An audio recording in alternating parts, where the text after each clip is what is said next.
Okay, you guys ready? Let's do this. So I'll tell you a little bit about myself in this session. This is supposed to be an introduction to the Quran. The way I introduce people to the Quran is very personal. It's not a generic, like, pre-made PowerPoint presentation or a book that I'm using as a basis. I'm actually using my own experience as a basis to introduce you to this book.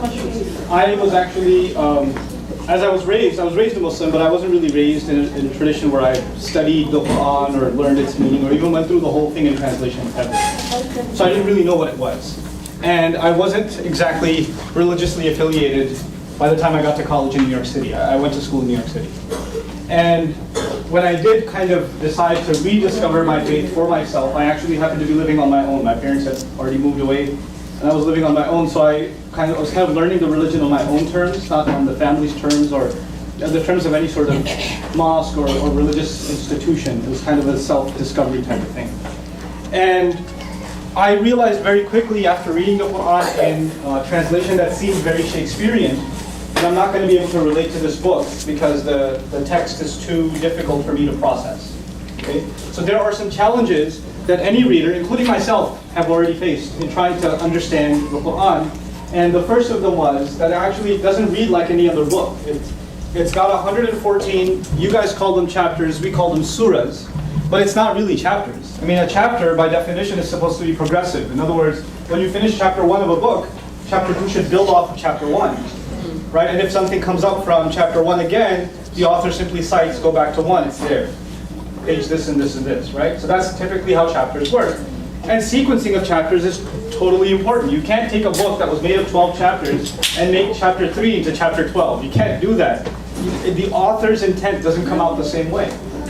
When you look at the Quran, the first thing you notice is there are different kinds of order. Like these 114 surahs, surah instead of chapter, right? S-U-R-A-H. By the way, those of you that are writing this down, surah instead of what? Chapter. And how many of them? 114, right? You could have organized them a number of ways. Maybe they could have been organized in subject order, which would be the typical way to go in a book, right? You organize a book by subject. It's not the case. It's clearly not the case as you study the Quran. Another possible order could be chronological. Obviously, we believe that the Quran was revealed over the course of 23 years. Little by little, revelation came to the Prophet, and it was memorized. Because it's originally an oral tradition. It's not a written tradition. It's an oral tradition. So it was memorized. And so you figured the first thing that was memorized must be chapter 1. The second thing that was memorized must be chapter 2, etc., etc., etc. The fact of the matter is the first revelation that came, you will find it almost at the very end. If the book is 600 pages, you'll find it on 587 or something. That's the first revelation. So it's clearly not in what kind of order? It's not in chronological order. So it's not in subject order. I just mentioned that. It's not in chronological order. That's a second challenge for a modern reader. A third challenge for a modern reader is that it's not in size order. You figured maybe the biggest chapters are in the beginning and the smallest ones are at the end. No, not the case. The first one's really small. The second one's pretty big. Actually, the biggest. The third one's pretty sizable. Then they're big, and then they get small, and then big again, then it's small, and then big again. So it's not in size order, it's not in subject order, it's not in chronological order. A Western reader like myself, for the first time when I read the whole thing, I said, there is no order. There can't be any order. I can't figure this out. This is too encrypted. It's all over the place. Plus there's, not to mention on top of that, I told you how many passages about Moses, if anybody remembers. About 70 passages. Guess what? They're not in one place. They're all over the place. And even they aren't in chronological order. They're in all kinds of order. And you're like, how is this a book? How is this a book? I don't get it. That's how I felt when I first read the Quran in English translation. I'm not an Arab. I don't know Arabic. So all I could do was read the English translation. Then I decided, I don't know what bug crawled in my brain. I decided somehow I was motivated, I'm going to learn Arabic. I'm going to learn enough Arabic to read this book without translation. That's what I decided to do. And so this was the year, 1999, that I had the good fortune and Allah's grace to gift me with a really, really talented teacher. I was going to school full-time, I was working full-time, and I was studying Arabic 3 hours a day with this teacher of mine. So I had basically 18-hour days. okay, studying Arabic just to understand the Quran. That was my sole purpose. I did not want to speak in Arabic. I did not want to order a shawarma in Arabic. I did not want to travel to the Arab world to hang out with Arab friends. That was not my motivation. My only motivation was directly understanding this text without the filter of translation. Long story short, it's been since that I'm studying Arabic. And it's been since that I've been studying the Quran.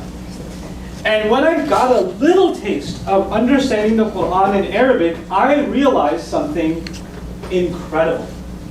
I realized this book is organized, and this language, this discourse of the Quran is organized in a way no other book has ever been organized. It is unique in every form. And it has certain literary nuances that you cannot compare to other literature if you want to appreciate them. You have to look at it on its own terms. You know how sometimes, it's not a good parallel, but I think it'll give you some idea. Sometimes somebody invents a new kind of music. And the first time people hear it, they're like, what is that? And then it becomes rock and roll. You understand? Like somebody does something that's never been done before. There are elements of previous precedents, but it's something entirely new and unique. And you cannot judge it on the merits of Mozart. It's different. It's not what it was. It's still music, but it's something else. It's kind of like that. Quran is literature, but it is not conformed to the standards that you might be used to from other texts. So I want to highlight to you today what makes the Quran unique, and to me, personally, mesmerizing. I, to this day, am mesmerized by this book. The more I study it, the more I just sit back and go, whoa, word of God. That's what I do personally. I don't push that down and shove that down anybody else's throat. I do this for my own fascination. Islamic studies, incidentally, for those of you who don't know, Islamic studies is many subjects. When somebody says they want to study Islam, they can study a slew of subjects. Since 1999, like almost 15 years ago, I decided I'm just going to study Arabic and the Quran. And I've been so fascinated by these two subjects that I haven't studied anything else. I have questions about other subjects in Islam, hadith studies, sirah studies, history studies. There are other studies, legal studies, sharia studies, theology studies. When I have questions about them, I ask my friends that are scholars in those fields. And their answers are enough for me. I have a 101, 201 type understanding of those subjects. But the Quran, I couldn't help myself. I just couldn't help myself. So I want to share some of that stuff with you. To give you, some idea of how the Quran is unique literature. I told you, was it originally oral tradition or written tradition? Oral tradition. Oral tradition. So first thing that fascinates me about this book, it's an oral text. Now you tell me, is it harder to preserve an oral tradition or a written tradition? Oral. It is clearly more difficult to preserve an oral tradition. Everybody agree here? Okay. To give you an example, if I was to whisper something in Erica's ear, and I asked her to whisper it to the person before, and we go around the room, and we get to the last person, and I said to Erica, Bob pushed Joe.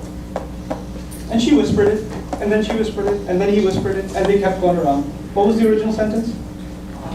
Bob pushed Joe. By the time we get to the end, Bob burned Joe's house down and destroyed his car and killed the whole village, everybody in the village. Something happens in oral tradition. Nobody intentionally changed the message. Somebody just decided to say it in their own words and change 0.5%. Somebody else, another 0.5%. Somebody else, 1%. Somebody else, 2%. 1 and 2% is harmless, isn't it? But when it's passed through enough people, it becomes unrecognizable. This kind of experiment is done in communication psychology all the time. Oral tradition is almost impossible to preserve. And the more it travels, the more it varies. Isn't that the case? The more it's only logical. The more it travels, the more it varies. Now, by comparison, written tradition is safe. But not entirely safe. It's not like they had backup scans and, cloud drives back then. So even if you have a written book, a page could get smudged. A page could get ripped, the book could get torn. It might have to be rewritten for memory, right? So even if you have a written archive, it still may not be 100%. Hence some skepticism about the authenticity of a text. Logical, in my opinion, that you can have skepticism about what the origins of a text are. The argument of the Quran, interestingly enough, by the claim of the Prophet himself and those around him, and actually even some of the skeptics of his own time, how can he receive a book he can't even read? The problem of him not being able to write the book is clear. He can't even read. How can he write? So it was only an oral expression. On top of that, when the book is actually compiled, it's compiled in a way that's not oral. It's written now, but it's not in the oral order as I mentioned, right? Which adds another layer of complexity. Here's what's fascinating. By the time this man's career, the Prophet's career, 23 years as a messenger, by the time it's over, between 10 and 100,000 people are becoming Muslim. The vast majority of them are memorizing, or a huge chunk of them, a couple of thousand of them are memorizing the entire Quran by heart, which is the equivalent today of about 600 pages. The most popular tradition in the Muslim world today is the memorization of the entire Quran. These people not just memorize the Quran, they travel far and wide. They leave the Arabian lands. They are cut off from the mainland. It's not like they're staying in touch by email either. This is ancient times. So once you're cut off, you're cut off. And if you want to send a message, it might take a couple of months, because horses take their time, right? These people move out and they're teaching Quran in their own villages, their own towns. If you go from a logical perspective, then the assumption should be that within a year, within 2 years, you should have 1,000 Qurans. That's what you should have. You should have an uncountable number of variations of an oral tradition. That's what you should get. Fast forward to 2013, today. The Irving Mosque has a Quran memorization program. There are children here that memorize the Quran. My daughter memorizes the Quran part-time. I memorize the Quran part-time. I've memorized about half of it part-time. I'm a lazy bum. I should have finished it by now. But I memorize it part-time. Not because I have photographic memory, because it's something about this Quran it's easy to memorize. Honestly, it's crazy. Now here's the even crazier part. I memorize certain passages from the Quran. I travel to Malaysia. I don't speak Malay. I go and lead prayer. And when we lead prayer, we recite a passage from the Quran from memory. I go and lead prayer. I recite the passage out loud. There are a bunch of kids behind me that have memorized the Quran. I mispronounce one word. 3 kids correct me. No, it's this way. I don't speak their language. We've never met before.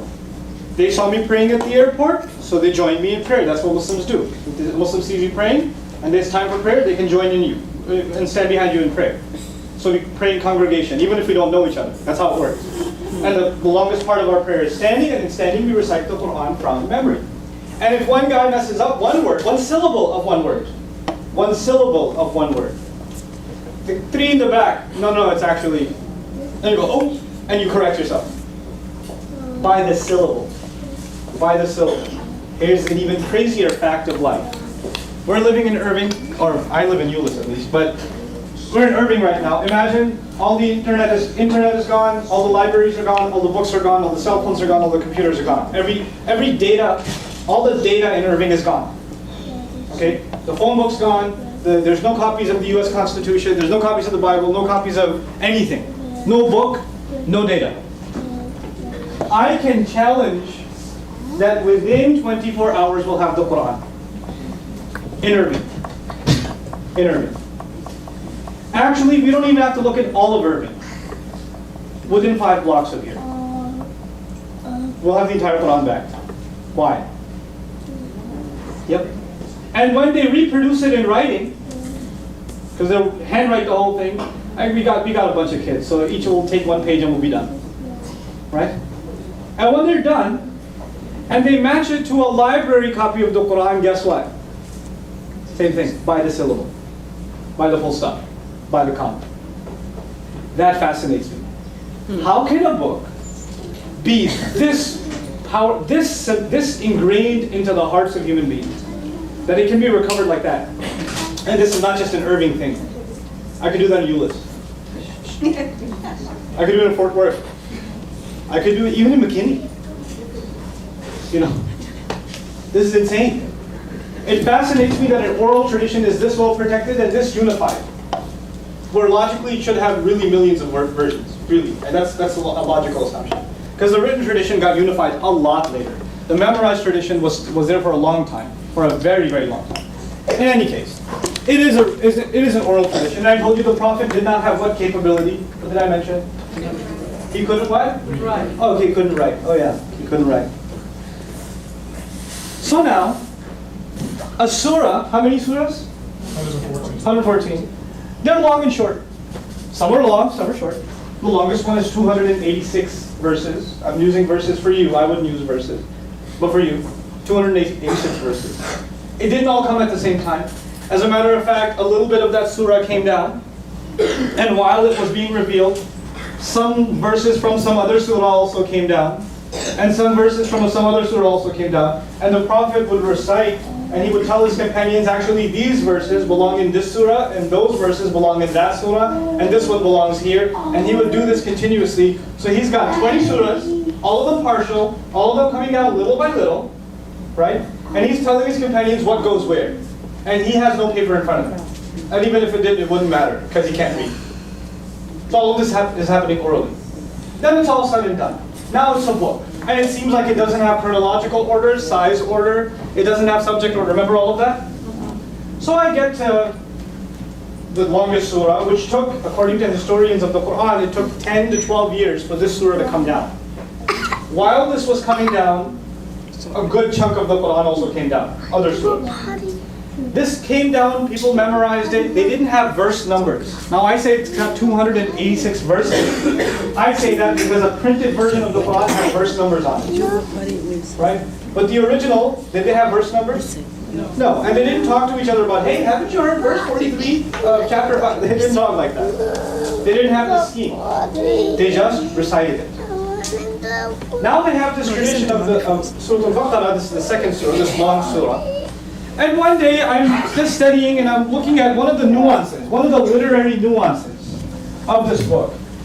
What's half of 286? What's half of 286? Good, 143, math makers here. Okay, 143. The 143rd verse of this book says, this chapter says, we made you a middle nation. The word middle is not mentioned anywhere else in the entire chapter except in the middle verse of an oral tradition, revealed over 10 years, that didn't have verse numbers. This, what I put in front of you, is what's called, it's a rough summary of one verse. It's a rough summary of one verse. It's called Ayatul Kursi, the verse of the throne. It talks about God's attributes. It's made up of 9 sentences. One verse made up of how many? 9 sentences. Now stay with me. The first sentence is Allahu la ilaha illa huwa al-hayyul qayyum. God, there's no one to be worshipped or obeyed in any way, shape, or form except He. He is the living, the maintainer, al-qayyum. He maintains all things. Nothing stays intact until He keeps it intact. That's the first sentence. That first sentence mentions 2 attributes of God. The first of them is the living, and the second, the maintainer. The second sentence says, La ta'khudhuhu sinatun wa la nawm. Drowsiness does not get a hold of Him, neither does sleep. Now, drowsiness meaning the stage before sleep, sleep and soon to follow, right? Like the thing you feel when you're sitting in a classroom. Drowsiness, and then comes the sleep, right? Then he says, Lahu ma fis sama, that's second sentence. If you're not clear about a sentence, let me know. Third sentence, Lahu ma fis samawati wa ma fil ard, means He owns all that is in the skies and the earth. I summarize that as owns all. Okay? He owns whatever lies in the skies and the earth. Fourth sentence, مَنْ ذَا الَّذِي يَشْفَعُ عِنْدَهُ إِلَّا بِإِذْنِهِ. Who will make intercession? I'll explain the word intercession, because I didn't get it the first time I read it in translation. So I'm guessing some of you won't get it either. Who will intercede on His behalf except by His permission? What that means is, when you get in trouble at your job, and you're about to be fired, but the manager is your uncle, and so he steps in between the CEO and you and says, hey, it's my nephew. Just give him one more chance. Let's go easy on him. He just interceded. He interceded. You were about to get in trouble. You had a good hookup, who was your uncle, and he helped you out there. Okay? Or you just got pulled over. Police officer shows up at the window, and you're trying to get out of a ticket. You say, nice hat, officer. Didn't work. And then you're taking out your license, and yo, by the way, my brother is a cop. Oh yeah? What precinct? Oh, I know Frank. Okay, just be careful, all right? That little ID card from Frank interceded. You understand? When you use someone to kind of get you out of trouble, that's intercession. He says, who dare intercede before God except the one he gives permission to intercede? Nobody's going to come and say, hey, Lord, oh Lord, I know about throw him in hell.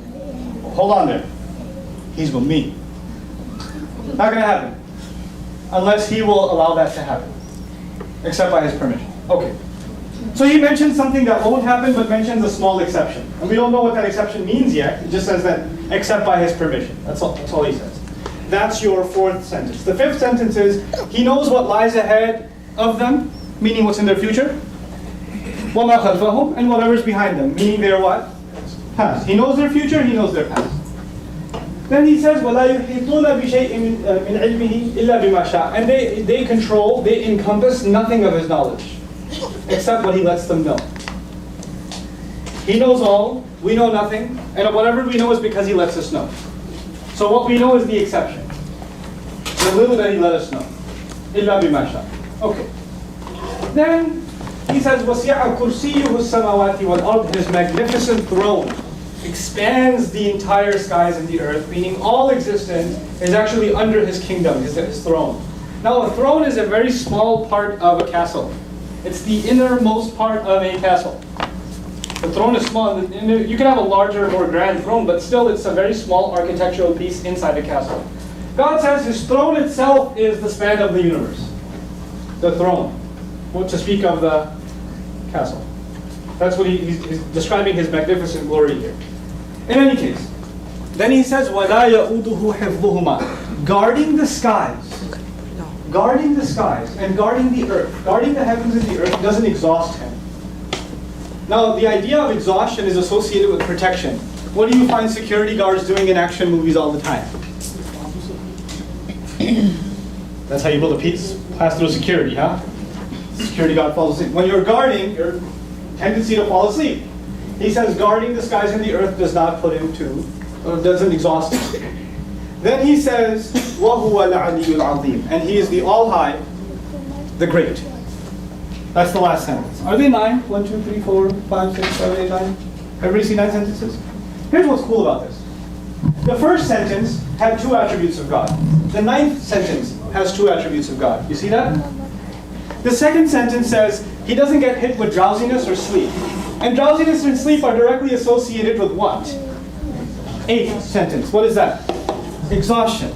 The third sentence says he owns everything. And the third last sentence says his throne extends to everything. The fourth sentence says nobody will make a case in front of him except, and here's the exception, if he gives permission.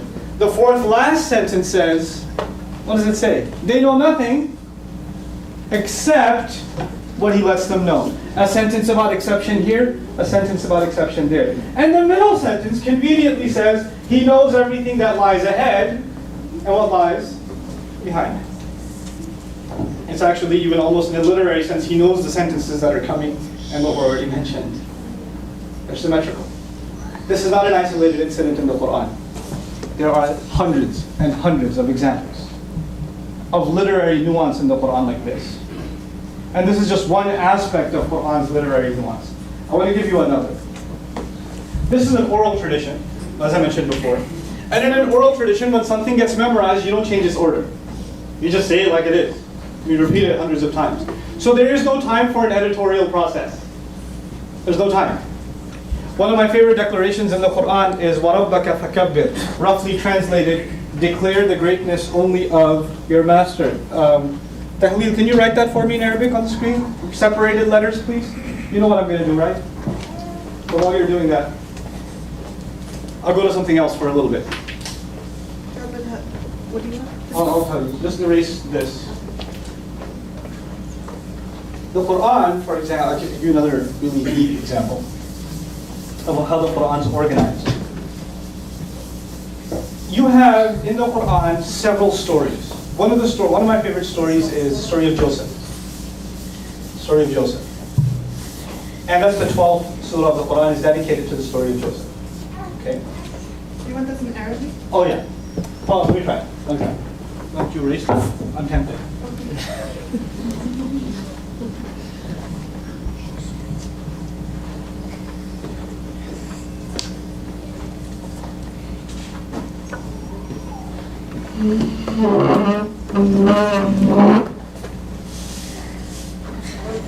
can erase everything else. You forgot a cough One there. bad marker. Ustad, you forgot a cough after the cough. Yeah, got it. Ah.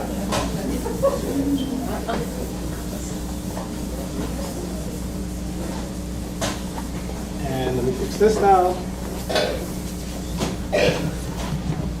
Okay. I know it's really hard to see, but I'll try and explain this to you anyway. Then I'll come back to the story of Joseph. It says, oh, thank you. That's great. Declare the greatness only of your master. Declare the greatness only of your master is what the verse says.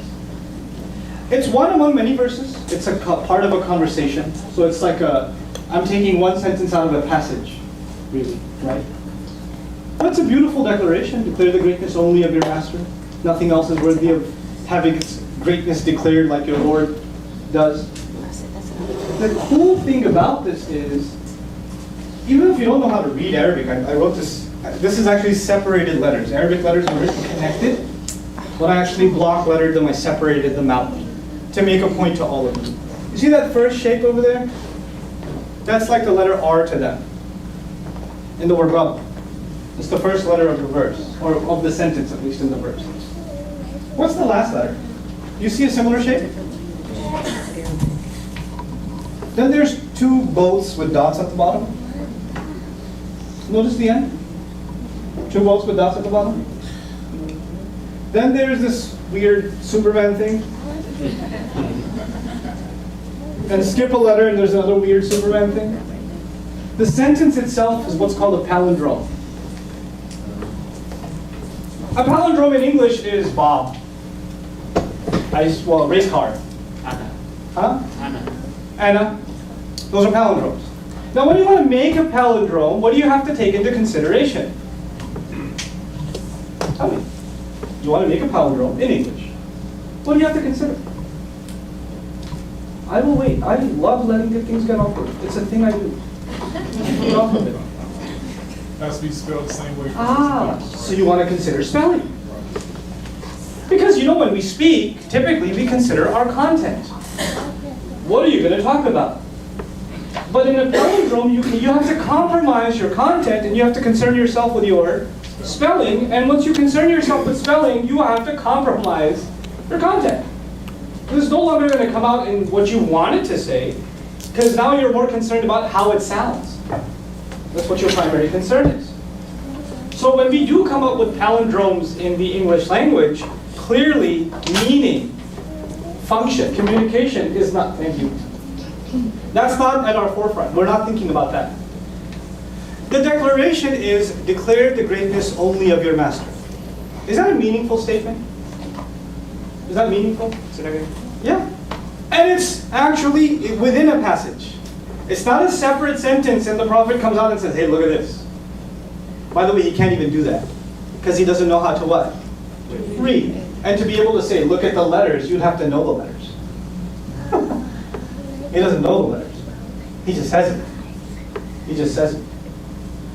And so we have, and this kind of thing was discovered like centuries after the Quran was put in print form. Like, oh, look at that. Oh, look at this.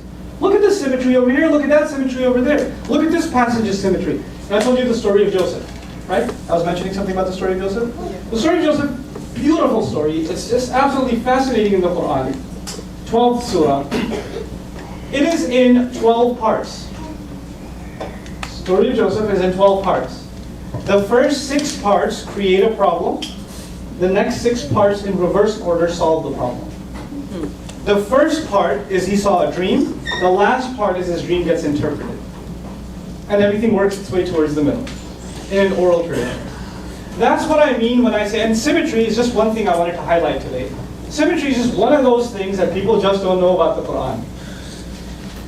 It gets lost in translation, or people don't even, like, who would want to study the Quran as literature? But this stuff fascinates me.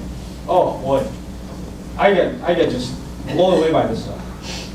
I'll give you an example of something that doesn't have to do with symmetry. It has to do with how nuanced the language of the Quran is and how sometimes in translation stuff's missing. Okay? You guys know the story of Moses. You know this was coming. This had to be coming. So Moses he had a little bit of an extreme sports adventure early on in his childhood. What am I referring to? Huh? The basket. Those in the basket. Now this mother who's got to put her child in a flowing river inside a basket that has previously been tested for extreme rafting? No. No. And the poor woman has no choice. And she's got to take this baby and she's got to put this child inside the basket and let it float away. And as it sails away, a time comes when she can't see it anymore. She can't see it anymore. And at that point her heart sinks. And the Quran says, وَأَصْبَحَ فُؤَادُ أُمِّ مُوسَى فَارِغًا إِنْ كَادَتْ لَتُبْدِي فِيهِ لَوْلَا أَنْ رَبَطْنَا عَلَى قَلْبِهَا لِتَكُونَ مِنَ الْمُؤْمِنِينَ. The ayah, the verse says, Moses' mother's heart was emptied out. It's like she became emotionally paralyzed. She was emptied out. You know what that means? When you go do something so shocking, you hear something so shocking, it hurts you so much that people do this and you don't blink. That's the expression farigan. You lost it. You don't eat, you don't talk back, you're just quiet, you're a vegetable. You're in shock. You're just in a complete state of shock. That's the expression. Then he says, إِن كَادَتْ لَتُبْدِي بِهِ. She almost gave up her secret. In other words, she almost ran out of her house, her hut, running to the water and saying, my baby, my baby. But the problem with doing that is if she did that, who would find out? The soldiers would. That motherly instinct of wanting to run after her child, she had to crush within her. And that itself, first of all, the child's going, second, she can't even cry about it. She can't even scream about it. She has to fight her most natural motherly instinct. He says her heart was empty, voided out. She almost gave up her secret. لَوْلَا أَن رَبَطْنَا عَلَى قَلْبِهَا. Then he says, had we, meaning God, not tied her heart together, had we not kept it together. In other words, she would have run out doing what she was going to do as a mother, had we not kept her together emotionally. لِتَكُونَ مِنَ الْمُؤْمِنِينَ. So she could be from those who truly believe. Now, the reason I mention this particular beautiful, beautiful ayah is because her heart is talked about twice. Moses' mother's heart is talked about twice. Once when it got emptied out. Once when God held it together. Right? You guys following along? Once it was emptied out, once it was held together. The thing of it is, there is only one word in English for heart. Heart. The Arabic language has a number of words for heart. And the first time her heart was mentioned, a different Arabic word was used in the Quran. And the second time her heart was mentioned, another word for heart was used in the Quran. The first time the word fu'ad was used. The word fu'ad is used in Arabic. The origin of that word is fa'ada, to roast. Fu'ad, a piece of flesh engulfed in flames, is called fu'ad. God describes her heart as one on fire. In Arabic, when a heart is overwhelmed emotionally by anger, fear, sadness, rage, you name it. If your heart is overwhelmed with something, it's no longer called just a heart, it's called a piece of flesh on fire. That's what it's called. When your heart is calm, however, it's just called the thing that beats. Qalb. Qalb literally comes from alteration or change, because the heart is constantly changing its position. It's beating. The first half of the verse uses the word fu'ad. The second half of the verse uses the word qalb. In other words, now in English, the first half of the verse uses the word heart on inflamed, engulfed, overwhelmed, overpowered. What was happening in the first half? Baby was flowing down the river and she was holding herself back. In the second half of the verse, God puts the fire out, calms her down so she can keep her cool. Now's the time to use what word? Qalb, the regular heart. The easy beating heart. This is the kind of stuff, her entire emotional journey is captured inside two words for the heart. Her psychological state is being described by these two words. That is not seen in translation. It's gone. It's gone. You don't see it. There's no way. Incredible stuff, at least to me. Yes, I don't have to know. 25 minutes more call? Okay. So, last thing about Quran and translation. My personal project, as was mentioned previously, was when I started studying some of this stuff, I was like, man, people need to know. Not to proselytize people. I'm not interested in converting people to Islam. No, I just feel like this is a monumental work of, a contribution to human, the human library. We believe it to be the Word of God. That's what I believe it to be. That's what Muslims believe it to be. I feel like Muslims don't even know what this book is talking about. So many of us don't even know what it has to offer. So I wanted there to be kind of a literary education about this book. So when people talk about it, at least they talk about it in an educated way. Muslims are not. They should at least know what it's talking about, and not lose out stuff from the filter of translation. And that's why I did the series that I did a video series on the Quran, just the entire Quran, walk through the whole thing. And just walk through the whole thing. And especially I try to highlight the parts that are particularly controversial.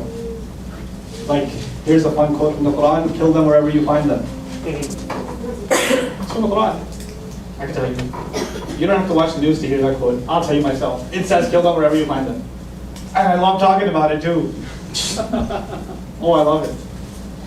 You know why? Because I believe if it's properly explained, without washing the meaning down, without watering it down, genuinely talking about the text in its original historical context, I have no shame in talking about it, and I'm actually proud of it, and I think any civilized human being would be too. That's what I think. It's just not talked about it that way. Is it possible that a text can be manipulated? Yes. Tell me about it.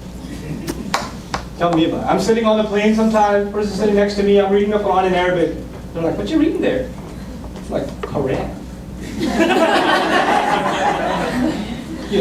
And that makes for some fun conversation, Sometimes it doesn't. Sometimes it's awkward silence after that, like, can I check my seat? Awkward. Or sometimes it makes for some fun conversation. Doesn't that book say to kill everybody? It's like, well, you're alive. What is it actually? What is it talking about? You know what? If it's maybe some other sessions, I might explain that stuff to you guys. Let's take all the verses that are quoted all the time, that are used as a basis to say these Muslims. Oh, you watch out for these Muslims. Look at what their book says. You know what? I don't like to play that game, because if you want to play that game with any book, you can. With any book, with any religious tradition, it's easy to play that game. But to actually go and talk to someone and say, I heard this is what it says. What's it actually talking about? How have you guys understood this for 1,400 years and not had a problem? And how come nowadays there's this chaos? That's a discussion to be had. That's something we need to understand. I honestly, in my final comments, I just want to say, this book deserves to be understood for what it really is, for what it really has to say. And I hope I can make some contribution towards that. And I hope that you guys, the ones, especially those of you that are visiting us today, I welcome you to stay in touch with me, with the people here, the wonderful people here that have put this program together. I actually am not an official part of the mosque. I'm just a community member. My school's across the street. I teach Arabic across the street. Okay, what used to be the old Nokia building. I have an Arabic school right there. Right? But I come help out whenever I can. But you're welcome to try and stay in touch with me. I'm going to leave my email address on the board. So you guys can shoot me an email. We can talk. If I get time, I don't get a lot of time because I do a lot of traveling and a lot of teaching. But if I do get time, we can get together, sit down, have a chat. I don't mind. I don't mind doing that. Because I honestly believe that if people knew that we knew, like Muslims knew non-Muslims and non-Muslims knew Muslims, we could become an example of communities that not only live with each other and tolerate each other, but actually communities that can cooperate with each other and show mutual respect to each other. Tolerance is not enough. Tolerance is not an accomplishment. I don't think tolerance is an accomplishment. I think respect is an accomplishment. And respect doesn't come if you don't know people. It doesn't. It takes work. And it will take work from Muslims and it will take work from non-Muslims, those that are interested anyway. So honestly, I commend you for making the effort to come, and I commend you for trying to inquire more about this faith. and the people that carry this faith. I hope I was able to be of some benefit, in your own inquiry, in your own journey. I'd like to open the floor up for 15 minutes of questions and answers now, and then we'll call it a day, because the prayer service is going to start. We'll start with you. Okay. Well, I have a comment first. Sure. I found really interesting, the thing about the symmetry and the palindromes. To talk about the uniqueness of the Quran. But with the translation stuff, any single translation for any book is gonna lose sense. And Sure. For example, just in Alaska, they have many different words for the word white that you don't have in English and you don't have in Spanish. My background is in Spanish, and when I was able to read Edgar Allan Poe in English, it was amazing because you lose a lot of the stuff with the translation. Exactly. Now, my question is. You mentioned a tradition before about that God, He builds houses for everyone, right? Yes. But then you said that He already knows what's going to happen in the future. He knows everything that's coming, right? Sure. So if He's omniscient, so He knows everything that's happening, so He knows that some people are not going to make it already, right? Isn't that a contradiction? Sounds like a contradiction. He knows some people aren't going to make it to heaven. Why you build them a house anyway? Because He's all-knowing. We believe, actually, it's really cool in Islam, we believe that God is all-knowing, but He also gives human beings to change the course of their future. We believe that prayer can change predestination. Part of our creed. Part of our creed is the only thing that can alter the course of your future, because God knows everything that's going to happen. But He can decide to change that course on one condition: your request to Him. It's pretty cool. It's a very unique nuance to the predestination discussion in Islamic theology. Isn't that opposed to free will? I'm sorry. Yeah. Isn't that opposed to free will? No. Because it's God's decision to change what is free. Oh, so the free will question is the oldest question in philosophy, right? Our response to it is actually very practical. So there's two issues here. We believe that guidance is a component of two things: human beings making a decision and God assisting them. Two functions. But the first of them has to be the human being making his decision according to Quranic text. The decision to do the right thing has to come from you, then help will come from God. We don't believe success comes from human effort.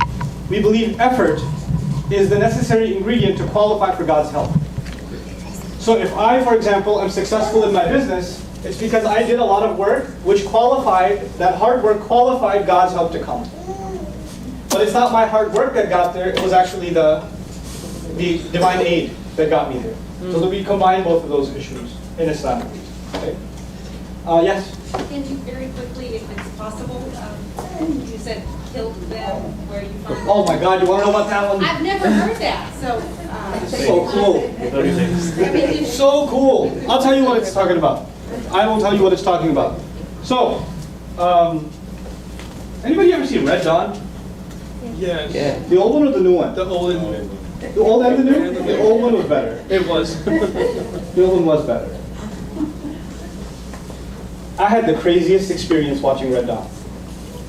On watching this film, you guys know what I'm talking about or no? How many people don't know? Oh my God, seek forgiveness. Anyway.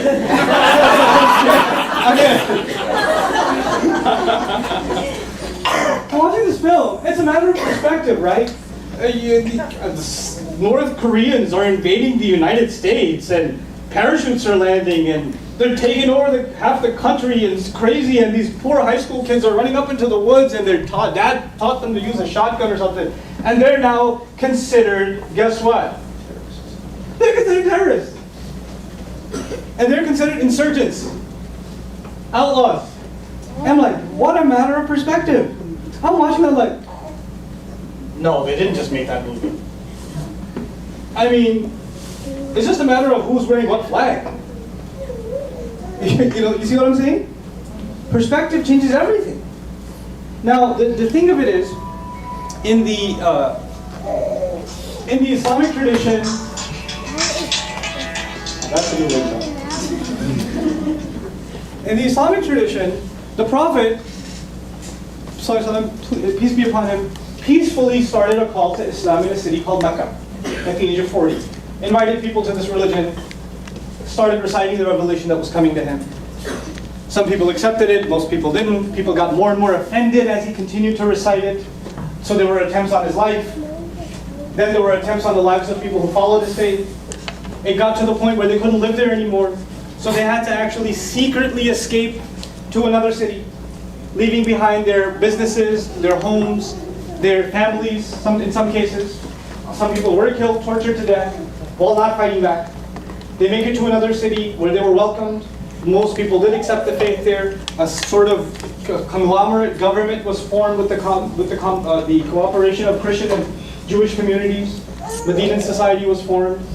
And then they started preparing for battle with the city they ran away from. Now, from a political science perspective, they have every right to fight the city that expelled them because what's there? Their homes. They were kicked out of their home for no reason. They were the ones aggressed against for no crime that they committed of their own except for believing. Nobody should be oppressed for what they believe, no matter what it is.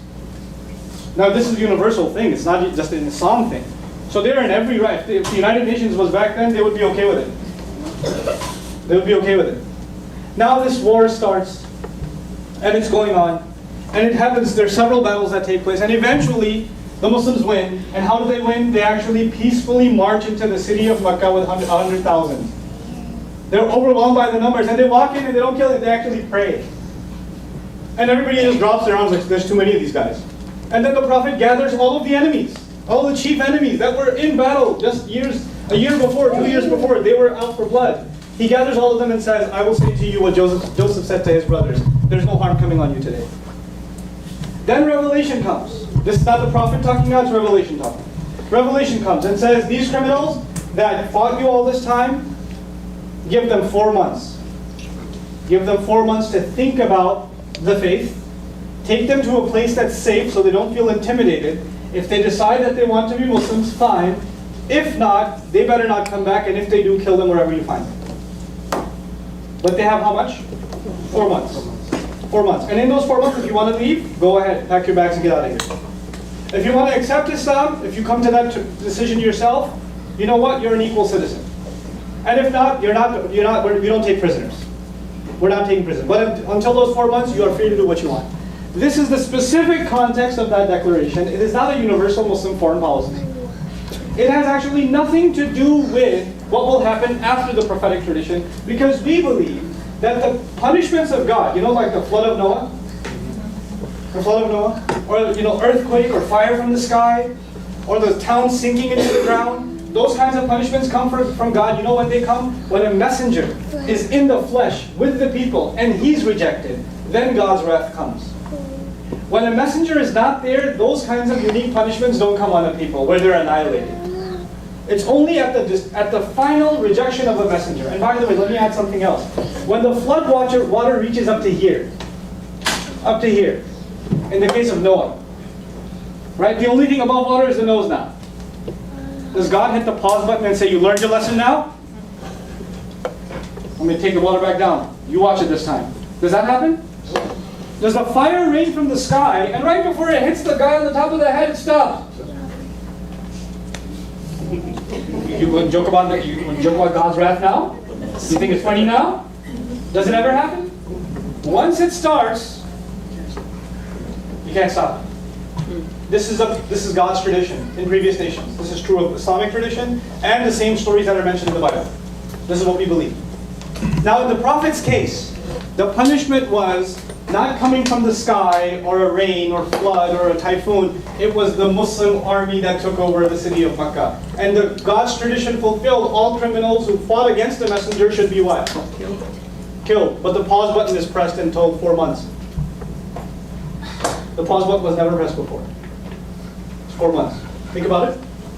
If you want to leave, move to Rome, go ahead. Move somewhere else, go ahead. Otherwise, you will face God's wrath, which has been coming from previous prophets too. And this is a messenger, and God does not forgive those who violate his messenger's causes. Those who have been ardent criminals. It's up to you. Then a guy came up to the Prophet and said, I don't know where you've been. I was in my house when you were preaching. I never came outside. I never even knew who you were until you just took over Mecca. What about me? I mean, he must have had an Xbox at home or something. He stayed out the entire time. He didn't come out. Yeah. You mentioned in the first session that there were two perspectives of how to interact. God's and ours. Yeah. So anyway, he says, what about me? I didn't do anything. I didn't fight you guys. And Allah says, what about them? A specific verse came about the exceptional case. Listen, I was talking about warring combatants, and I gave them those 4 months. If one of the other comes, what do? وَإِنْ أَحَدٌ مِّنَ الْمُشْرِكِينَ اسْتَجَارَكَ فَأَجِرْهُ حَتَّى يَسْمَعَ كَلَامَ اللَّهِ ثُمَّ أَبْلِغْهُ مَأْمَنَهُ ذَلِكَ بِأَنَّهُمْ قَوْمٌ لَا يَعْلَمُونَ. If one of the idol worshippers comes to you saying, listen, I have no idea, I don't know what this stuff is, then فَأَجِرْهُ, leave him be and keep him safe. Ajirhu means 2 things: leave him be and keep him safe. حَتَّى يَسْمَعَ كَلَامَ اللَّهِ, until he gets to hear God's word. ثُمَّ أَبْلِغْهُ مَأْمَنَهُ, then after he hears God's word, take him to a safe place. ذَلِكَ بِأَنَّهُمْ قَوْمٌ لَا يَعْلَمُونَ. That's because they were a people that didn't know. That's because they're people that didn't know. People that didn't know, you are responsible to protect them. Let them know what this is, because they didn't know, but you're also responsible to protect them. Context. Without context, you can pull anything out. Without context, I'm running around after my child, playing with her, and I would say, I'm going to get you. I'm a lion, I'm going to eat you. I say it all the time. You record. Nouman Khan told his children that he's going to eat them. We have a direct recording. I'm going to eat you. Did you say that, sir? Yes, I did. I actually did say that. And then they asked my child, were you scared? I was really scared.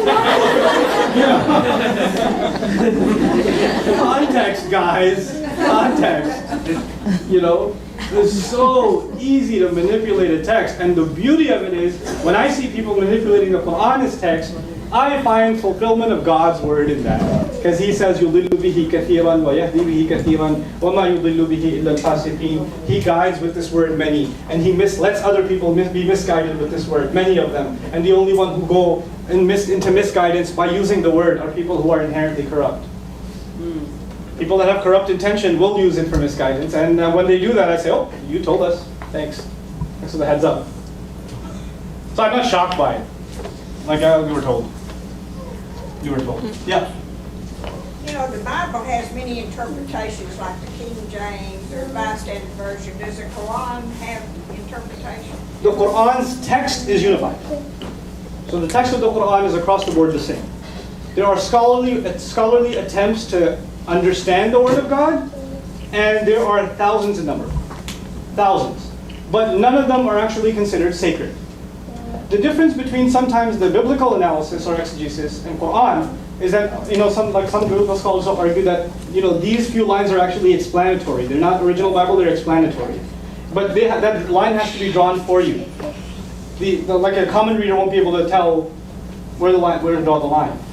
With the Quran, the line is clearly drawn. This is his word, this is my attempt to understand it. And what's beautiful about that is every time a scholar would write about a single verse and explain it to the best of his understanding, he'd end the passage with Wallahu A'lam, and God knows better. In other words, what I'm offering you is a human effort to understand God's word, but my word doesn't constitute God's word. My interpretation cannot be considered final. My interpretation can't be the last.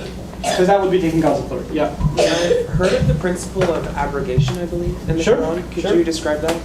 Sure, yeah. Abrogation is the idea that God would reveal something where people were ready for it at a certain point, and then as they matured, he would reveal more specific commandments, or commandments that would say, okay, now you need the final version of this. So for example, Arab society, you think they have a lot of drinking water in the middle of the desert? No. Not a natural resource, not easily accessible. And in that kind of a society, all drinking liquids, juices, wine, etc., are very expensive to come by, right? So wine was a very exotic item, and also something that was very much revered in Arab society. The Quran came and tried to wean the Muslims off of wine. It didn't say don't drink, because Allah knows, and we know now, you can't just tell someone don't drink and they stop. It doesn't work like that. Human beings don't operate like that. And he says, Allah ya'lamu man khalaq, doesn't he know who he created? He knows what we're like. So he first said, look, the evil that comes from it is much greater than the benefit. He didn't spell out and say, stop it. He just said, listen, it's the bad things that come out of it are far worse than the good in it. Then a few years later, he took another step and he said, you know what? Don't be drunk when you're praying. Don't come near the prayer while you're drunk until you know what you're talking about. So at least respect the prayer. Now the thing with prayer is Muslims pray 5 times every few hours, which practically, either you're going to drink or you're going to pray, because, you know. And even if you are going to drink, you can't drink too much anymore. Why not? Because if you drink too much, it takes a while to wear off. And prayer is coming. So if you're going to fulfill this commandment, practically, it came to an end. Then the final commandment about alcohol came, and that was, it is رِجْسٌ مِّنْ عَمَلِ الشَّيْطَانِ فَاجْتَنِبُوهُ هَلْ أَنْتُمْ مُنْتَهُونَ. It is from the abominations of the work of the devil, stay away from it. You're going to stop or what? فَهَلْ أَنْتُمْ مُنْتَهُونَ. That's what he said. You're going to stop? This was the final word. That's what we mean by abrogation. In other words, something was given in lighter form, then more, then solid, then more solid. It didn't start that way. It didn't start, it's evil, it's from the devil, stop it. You know? I, again, personally, see it. You're free to disagree. I don't call you satanic people if you drink or whatever. I'm not saying that. I see the evils of alcohol in my community, though. I can see it. I remember when Irving was a dry county. And I can see the difference when it's not. I can see it. I mean, look at the crime statistics. You can tell. You can tell. The effects of alcohol. You want to know the effects of alcohol? Go to an ER on a Friday night. How many lives? How many lives? Oh, I believe it. You know, it doesn't take me any convincing. You know. So he says the harm is greater than the benefit. Somebody goes, well, it's good for your blood supply, and it's good for this, or it's good for that, and you know, it's a good relaxer. Well, you can't watch football without it, etc., etc. Okay, well, you know what? God doesn't say. The first step wasn't stop it. The first step was, look, the harm that comes from it in a society is far greater than the benefit that comes. The evil consequences of it are huge. So And with that, we have prayer coming up, so we have to stop now. All right. Thank you so much, Ustad. On behalf of Islamic Center of Irving, we'd like to Thank you. Write my email address on there, so everybody has it. So you guys, I'll leave my email address. Who will write it down in Arabic and put that on the board. You can take that. Hope to hear from you. Thank you so much for listening. Everyone